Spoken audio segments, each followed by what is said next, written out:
Time to talk some football. Finally, after 2 hours of being with you, we will talk even more football. I am kidding. Jonathan Alexander of the Houston Chronicle, the beat writer for the Houston Texans. Nice enough to spend a few minutes with our audience here, both on Sports Talk 790 and via the simulcast on Space City Home Network. It went about as you described it would in a recent piece, saying would not expect an active incoming player acquisition deadline for Nick Caserio. They did make a deal that sends Khalil Davis to San Francisco for a 2026 seventh-round pick. Why do you think the Texans felt like the group they already have, plus whoever they might bring in on a workout or on the practice squad, from an offensive line standpoint, was enough to move forward with? Yeah, I don't necessarily think it was, the Texans feeling like, oh, this team is, good, so let's just keep the band going. I think it was a little bit more than that. For one, you look at the Texans cap situation, and they have $5.4 million in cap space. Now, they could have cleared money by restructuring the deals of players like Laramie Tunsil and Titus Howard, but they didn't want to do that. They felt like they had made their big move in the offseason, and that was for Stefon Diggs, and obviously he suffered an ACL injury and is out for the season. So they kind of had their hands tied and weren't unable to make a big move. Plus, when you look at the guard market, there weren't a ton of good left guards available for trades out there, and that was one of the Texans' biggest needs. That, and I would say wide receiver, and they look at Nico Collins coming back as an addition to their lineup. Did they tie their hands for the 2025 offseason also, with all the signings and the remaining money on the cap for Stefon Diggs and dead money? How do they address this problem? Even, we don't care today, but curious, how do they address it in the offseason?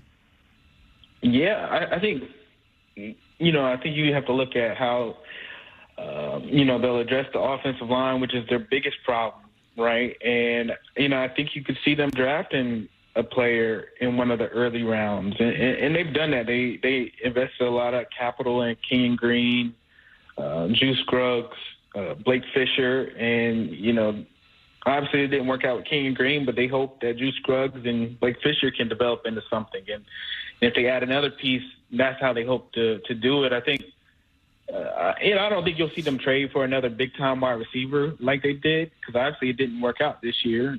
You saw when they traded for Stefon Diggs, he and Nico had success, but it also, hurt the progression of Tank Dell. He didn't have his big game until this past week, and it just doesn't seem like an offense that can sustain that many weapons because you have that many mouths to feed. Joe Mixon has obviously been a huge part of this offense. So I think what you'll see moving forward is the Texans start to add more depth to try to sustain potential injuries that could occur and not have a whole bunch of big superstars on their roster. Jonathan Alexander joining us from the Houston Chronicle here on Sports Talk 790 and Space City Home Network. Jonathan, I asked Wex this question a couple days ago, and wondering what your take on this is. How frustrated is CJ? And what I mean by that is he, is he, we've seen him throw his helmet down on the sidelines. We've seen, him kind of get after some of the offensive linemen during games. But how much do you think that's permeating, behind closed doors? I know I'm asking you to do something you maybe don't get to see, but, how much is that an issue or a factor at play here when you're trying to protect a guy like that? Yeah, I mean, it's extremely frustrating for CJ, because he knows and the team knows what he's capable of when he is protected. He was protected last year for the majority of that season, despite the injuries that they had. And you saw the type of season that he had. 23 touchdowns, 5 interceptions, Rookie of the Year, was one of the best quarterbacks in the league.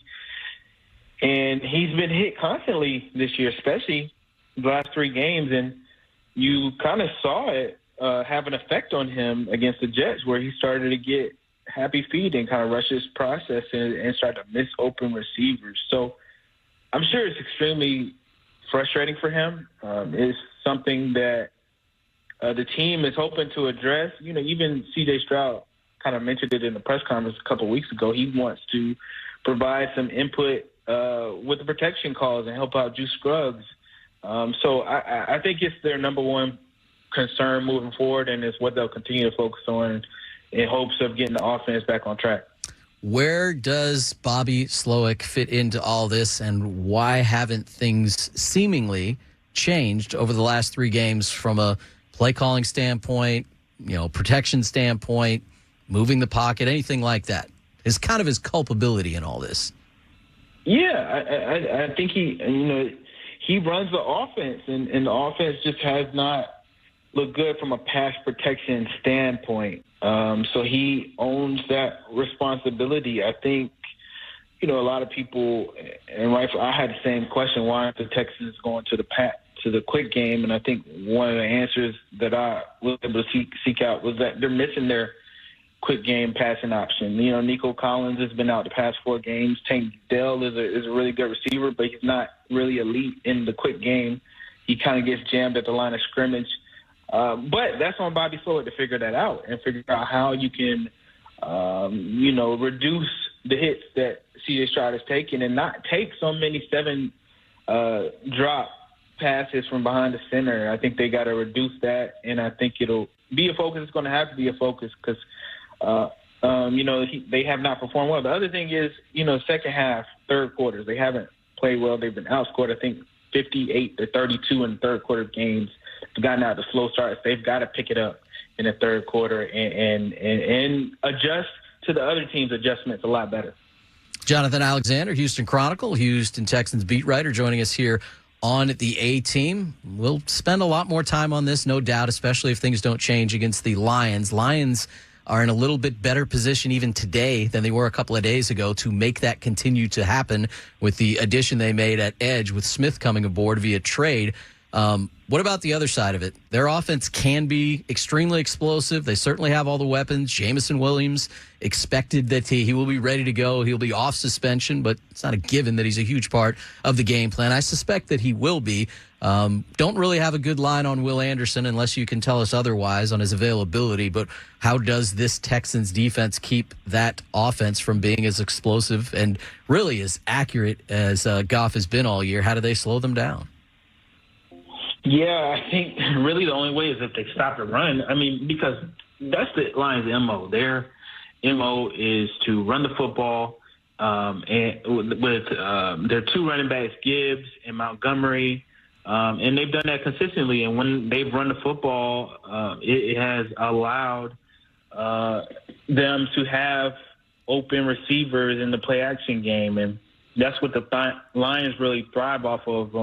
So the Texans are going to have to stop the run. And, Will Anderson is somebody they're evaluating. It's an ankle injury. He's had a history of ankle injuries throughout his career. So it's something to watch. And, we'll see more on Wednesday. But it's a significant problem because Will is their best player. And if he can't play, and then the Texans are going to have an issue. Now, Danico Autry can fill in, but he's not the same. Will Anderson is their leader of that group.